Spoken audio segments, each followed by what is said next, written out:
Process layout. Process layout को हिंदी में प्रक्रम अभिविन्यास कहते हैं।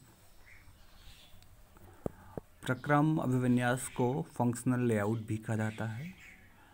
फंक्शनल लेआउट कहने का इसका एक तात्पर्य ये है कि इसमें जो भी चीज़ें बनाई जाती हैं, जो भी चीज़ें रखी जाती हैं, वो एक फंक्शन के हिसाब से बनाया जाता है।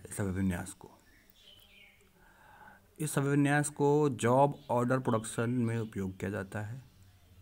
जॉब ऑर्डर का मतलब ये है कि जब भी हमें किसी सर्टेन जॉब के लिए ऑर्डर मिलता है तो उसे हम जॉब ऑर्डर प्रोडक्शन कहते हैं। इस टाइप के प्रोडक्शन में हम उत्पादन तभी करते हैं जब हमें उसके लिए ऑर्डर मिलता है कि हमको ये इतने प्रोडक्ट की रिक्वायरमेंट है, तो हम उसको तब उत्पाद करते हैं। यहाँ समय समय पर विभिन्न प्रकार के एक दूसरे से अलग वर्क का निर्माण करने के लिए इसका उपयोग किया जाता है।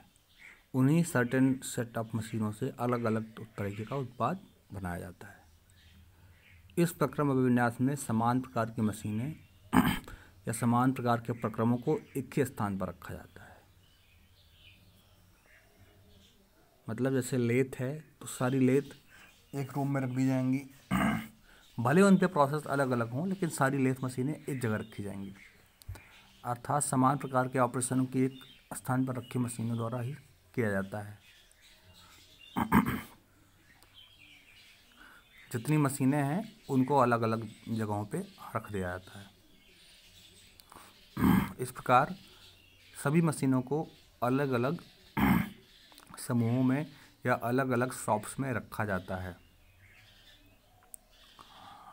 इस प्रक्रम के फायदे ये हैं कि सारी मशीनों एक साथ कितनी मशीनों पे काम हो रहा है ये दिख जाता है, और एक मशीन के उपलब्ध ना होने पे आपको पूरी लाइन नहीं बंद करनी पड़ती, तुरंत वहीं आप दूसरे मशीन पे काम कर सकते हैं।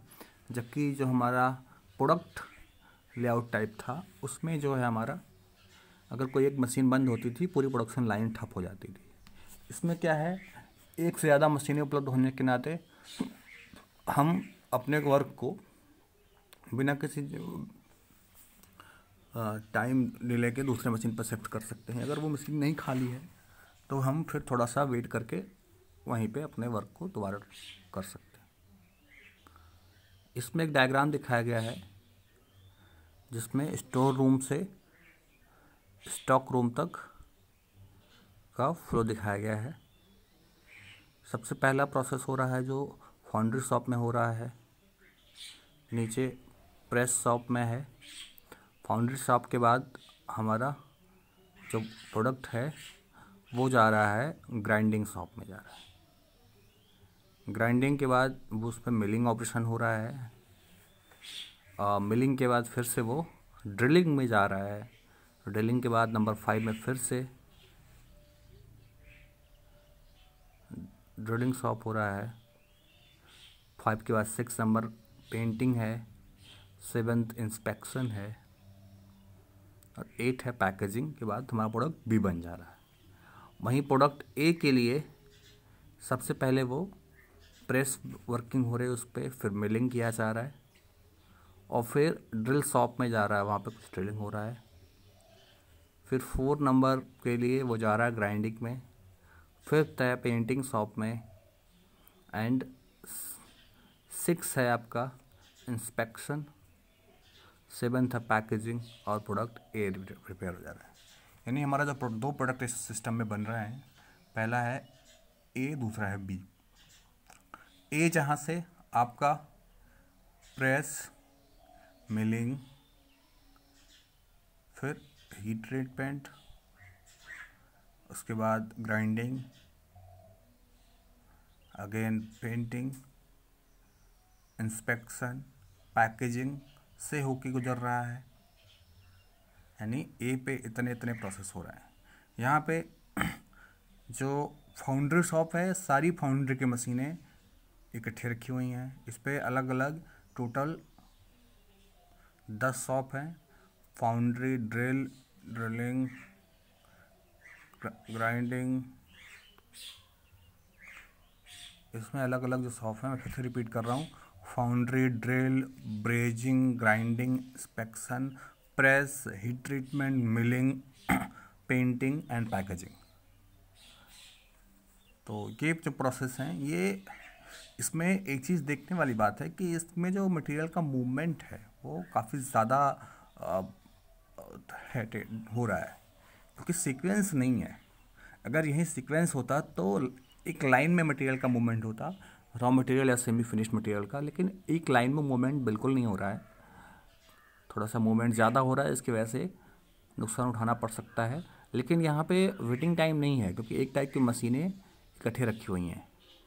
और इसमें जो सर्कुलर दिखाए गए हैं, जो प्रोसेस, जो मशीन सर्कल दिखाई गई हैं, वो प्रोडक्ट बी के लिए हैं, जबकि जो रेक्टेंगल में दिखाया गया है 1 2 3 4, ये प्रोडक्ट ए के लिए है। यानी प्रोडक्ट ए को सर्कुलर दिखाया गया है और प्रोडक्ट ए को रेक्टेंगल में दिखाया गया है, प्रोडक्ट बी को सर्कल में दिखाया गया है। तो जितने सर्कल वाले हैं वो ऑपरेशंस उन शॉप्स में बी पे किए जा रहे हैं, जबकि रेक्टेंगल वाले जितने भी हैं ये ए पे किए जा रहे हैं।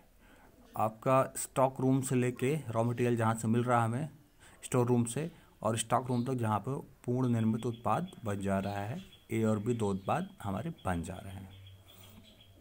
तो ये हमारा था process layout. Process layout basically हमारे जॉब ऑर्डर प्रोडक्शन या बैच प्रोडक्शन में उपयोग किया जाता है। और इस प्रोडक्शन की भी जो खासियत है, इसको हम पहले वीडियोस में डिस्कस कर चुके हैं। इसमें कैसे काम हो रहा है, क्या चीज़ें हो रही हैं, कैसे कैसे हम उत्पादन को करते हैं, कब कब जैसे इसमें होता है कि एक बार में जो ऑर्डर मिला उस पर हमने काम किया, और जब ऑर्डर या सप्लाई ज़्यादा हो गई, डिमांड कम हो गई, तो हम उस प्रोडक्शन को बंद कर देते हैं और उन्हीं सर्टन सेटअप मशीन्स के ज़रिए, जैसे यहाँ पे देखिए ए और बी दो हैं, तो हम उन्हीं मशीनों के ज़रिए जब हम पहले ए का प्रोडक्शन करेंगे, जब मार्केट में ए की क्वांटिटी ज़्यादा हो जाएगी तो ए के प्रोडक्शन को हम रोक देंगे, हाल्ट कर देंगे, बी का प्रोडक्शन करेंगे, और जब बी की क्वांटिटी ज़्यादा हो जाएगी तो पुनः हम ए पे आ जाएंगे। तो ये इस तरीके का उत्पादन इसमें चलता रहेगा। एक बार ए, बी और या आगे भी और कई सारे उत्पाद हो सकते हैं जिनका उत्पादन हम इस तरीके से एक दो को रोक के कर सकते हैं। तो ये था हमारा अभी का प्रोसेस लेआउट, जो हमारे बैच प्रोडक्शन के लिए उपयोग किया जाता है।